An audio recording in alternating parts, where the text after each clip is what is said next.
Good morning. Welcome to Winnipeg. Okay, I'm going to relate to you some little stories, and they're all connected, although it may not seem like it. Over there on the bottom shelf of the ship case, there are probably half a dozen books. You can just barely see them there. They are reference books. I will not buy a reference book now unless I can get it online. So I can do a word search. And I don't like reading. Okay.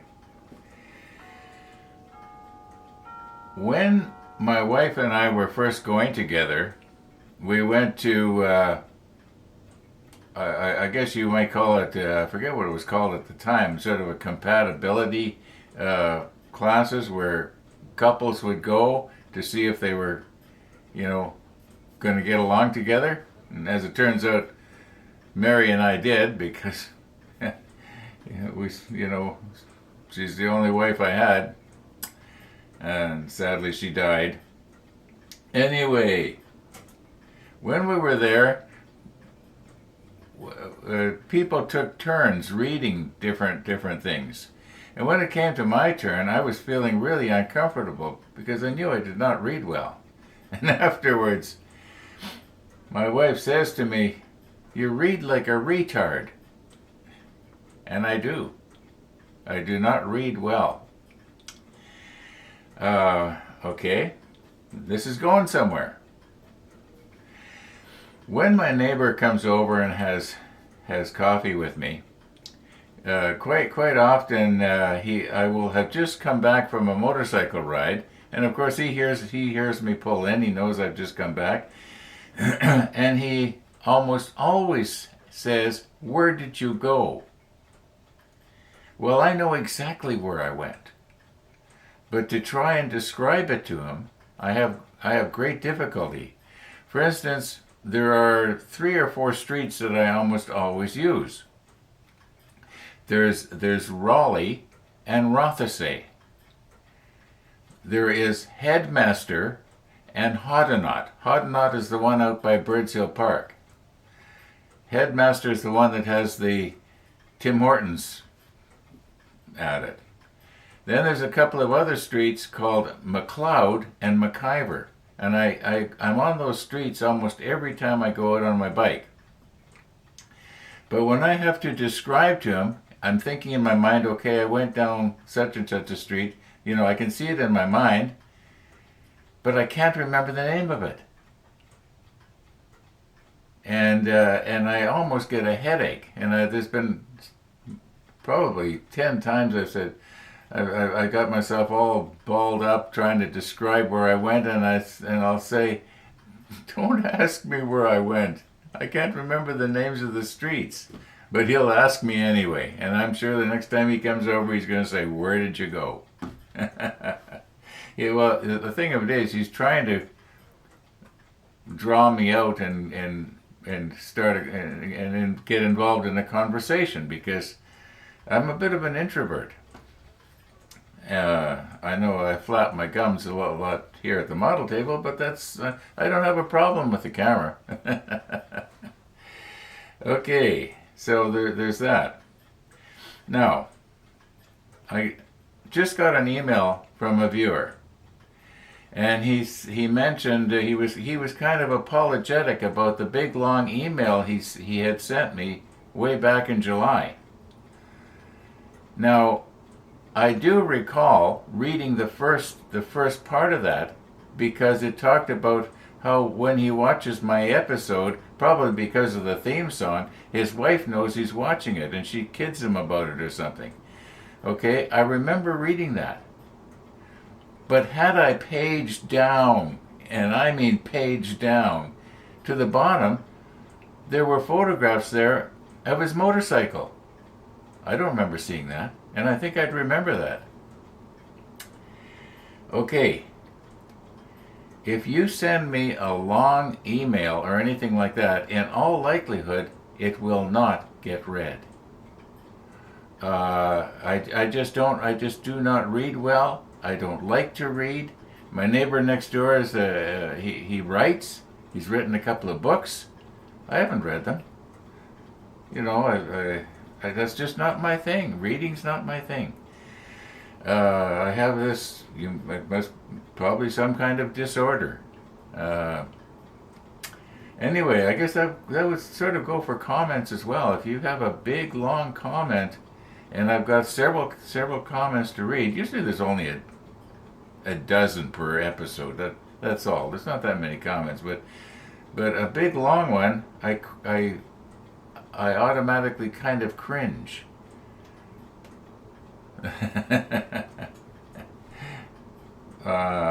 Okay, speaking of comments, okay, we got that out of the way. In other words, don't send me a long email to themoddelship.com because I probably won't read it. I appreciate it. I appreciate the effort you may have gone to. And this viewer that I was talking about earlier who sent the pictures of his motorcycle, he went to a lot of work trying to help me.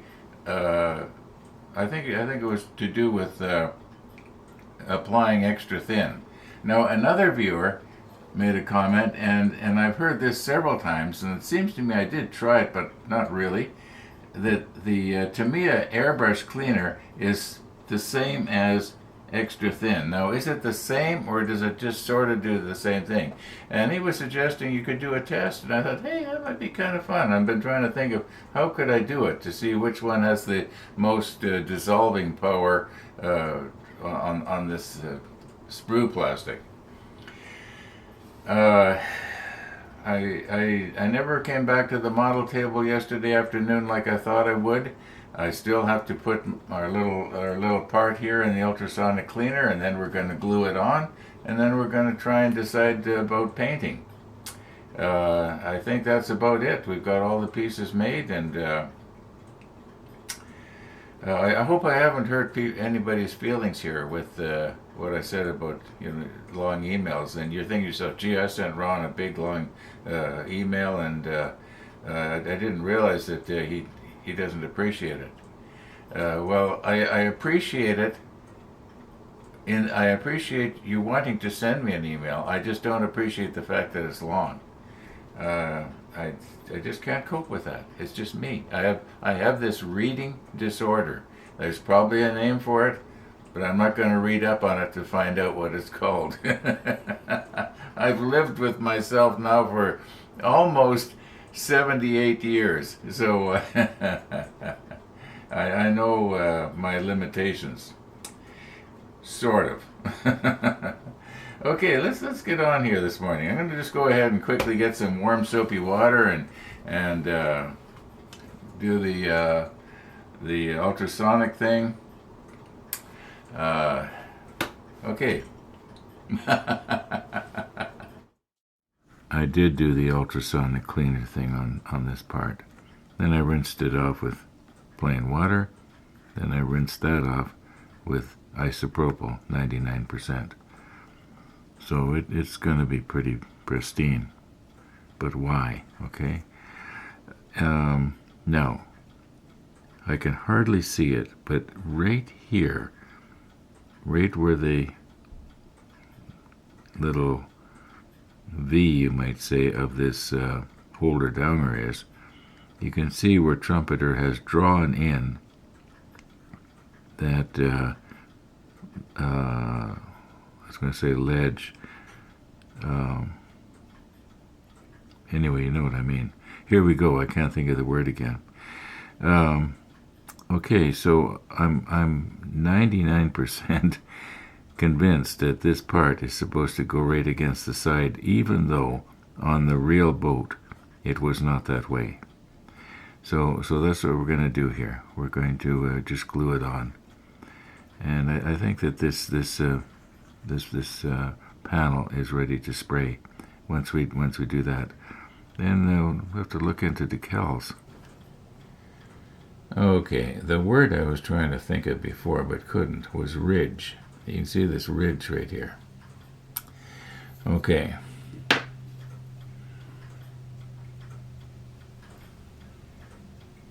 Now our basket is supposed to go on there up to the ridge, and according to both the photograph and also Trumpeter's Manual, or rather Painting and Marking Guide, this is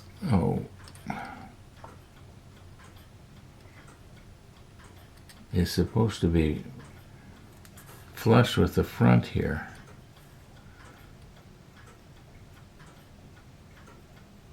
I'm going to have to just turn this a little bit out of your vision here so I can see.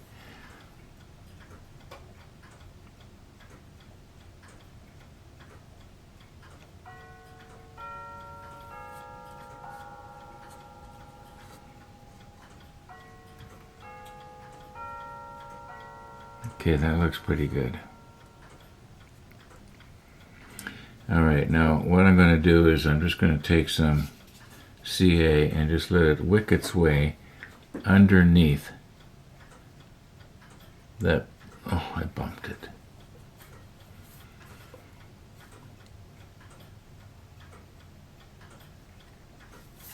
Somehow it doesn't seem to be sitting down flat though, does it?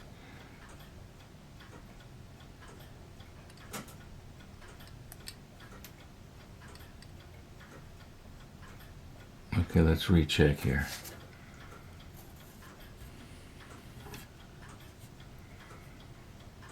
Oh, that's not bad.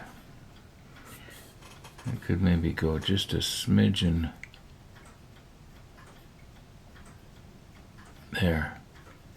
Okay. Every time I try to adjust it to get it right, it moves on me. Okay, let's do it from the back here. We'll do it like this.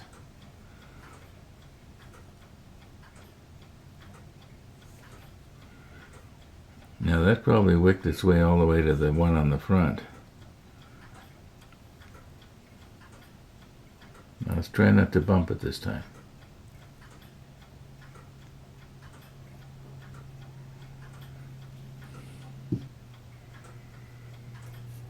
Okay, let's put some curing agent right in the middle there. I'm guessing about 5 minutes has passed here now.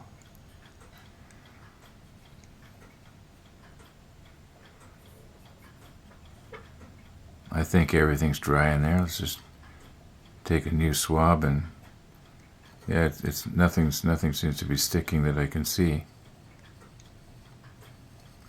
Okay, I think it's probably on there about as good as it's going to get. Yes, I believe we could probably pick it off if we wanted to, but I don't want to.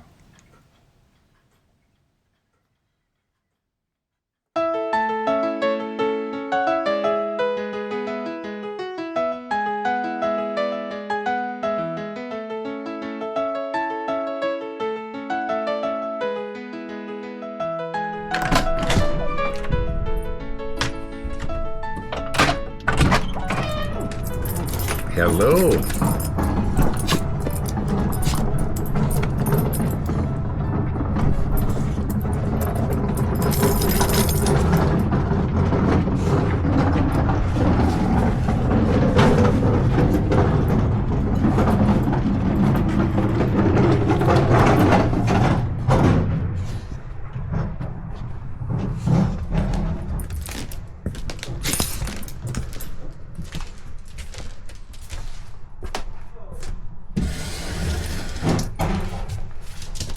Now let me sit down.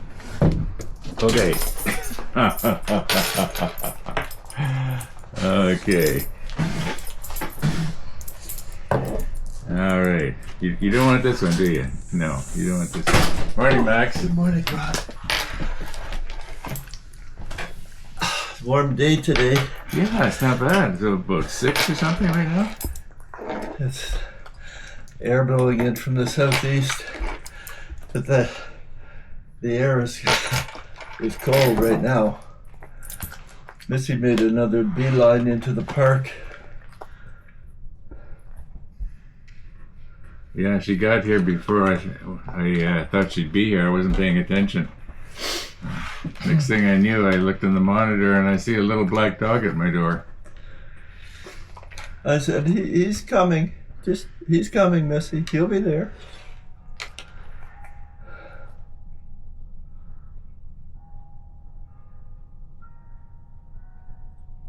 See, here's the clock.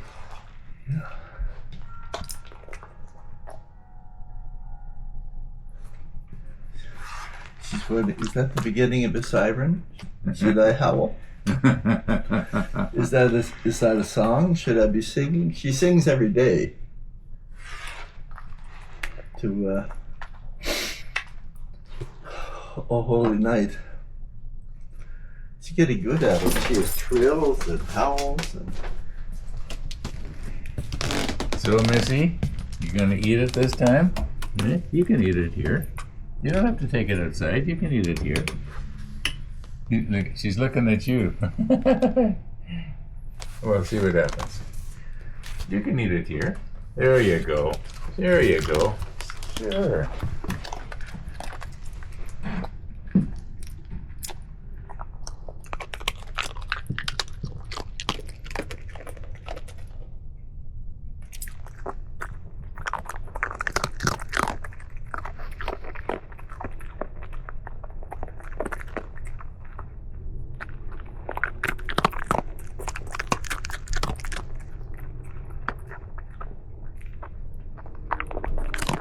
It's good to the last bite, isn't it?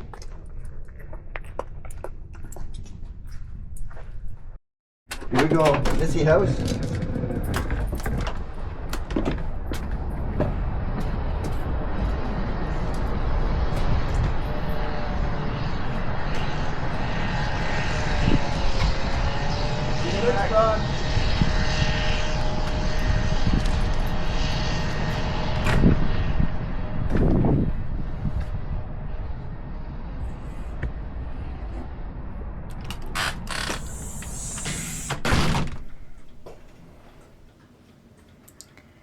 Missy the dog. Missy the dog. All right.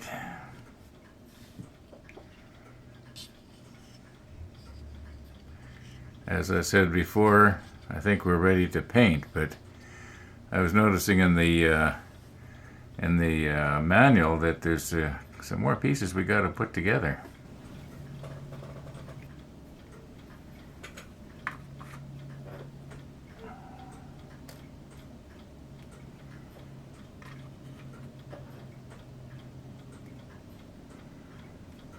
X17, it's got to be this piece here.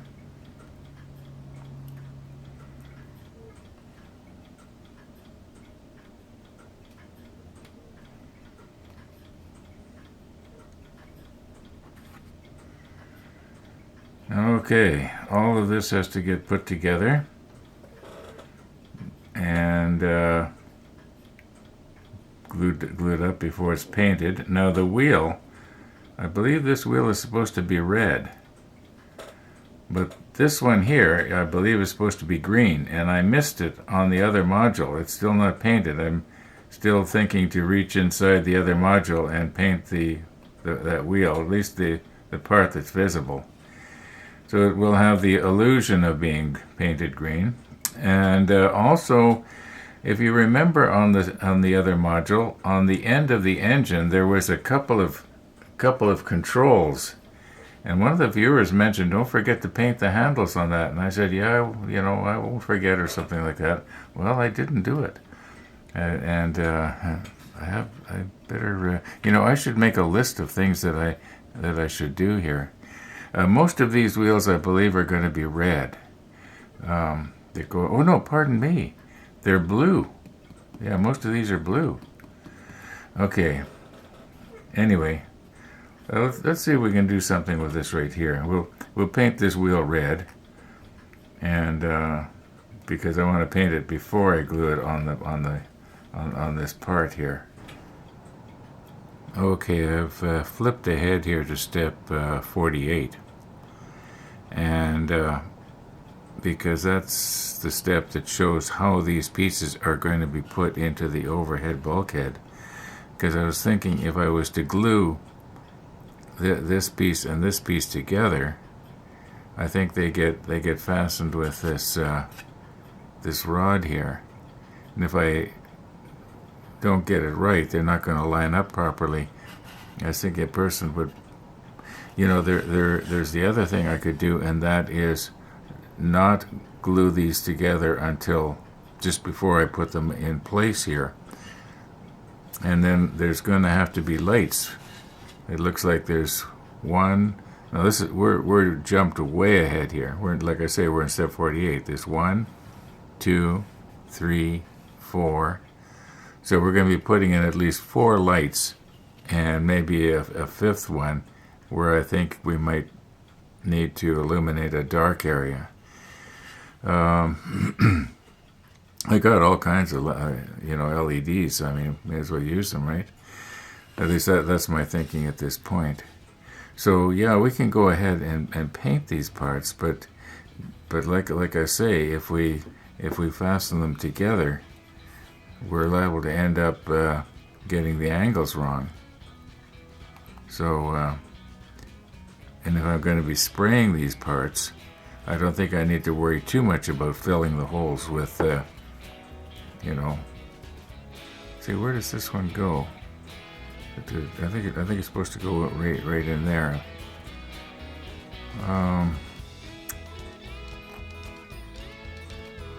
No. It's supposed to go in this large hole. Boy, that's an awful big hole. Wonder how come it's so big. Well, it is. Now, I don't know if you can see it, but down at the other end of the table there, the thermometer is reading 16.8, and it's rising.